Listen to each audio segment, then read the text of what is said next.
நீங்கள் பார்த்து கொண்டிருப்பது நியூஸ் 21 செய்திகள். தமிழ்நாடு செய்திகளை உடனுக்குடன் தெரிந்து கொள்ள நியூஸ் 21 செய்திகளை பாருங்கள். கொடைக்கானல் பாச்சலூர் ஒட்டன்சத்திரம் பிரதான மலைச்சாலையில் சாலை நடுவே ஒற்றை காட்டு யானை முகாமிட்டதால் வாகன ஓட்டிகள் அச்சம். பிரதான மலைச்சாலைகளில் முகாமிடும் காட்டு யானைகளை அடர்ந்த வனப்பகுதிக்குள் விரட்ட வேண்டுகோள்.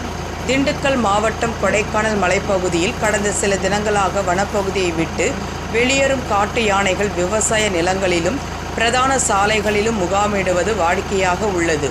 இந்நிலையில் கொடைக்கானல் கீழ்மலை கிராமங்களில் ஒன்றாக உள்ள பாச்சலூர் ஒட்டன்சத்திரம் பிரதான மலைச்சாலையில் ஒற்றை காட்டு யானை மூங்கில் மரத்தினை சாலையில் சாய்த்து சாலையின் நடுவே முகாமிட்டதால் வாகன ஓட்டிகள் அச்சமடைந்து இந்த சாலையை கடக்க முடியாமல் பெரும் அவதை அடைந்தனர்.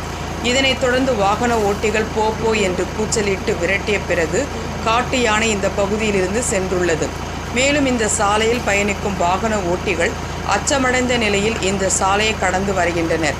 இதனை வனத்துறையினர் கவனம் செலுத்தி இப்பகுதியில் முகாமிடும் காட்டு யானைகளை அடர்ந்த வனப்பகுதிக்குள் விரட்ட வேண்டுமென வாகன ஓட்டிகள் வேண்டுகோள் விடுத்துள்ளதும் குறிப்பிடத்தக்கது.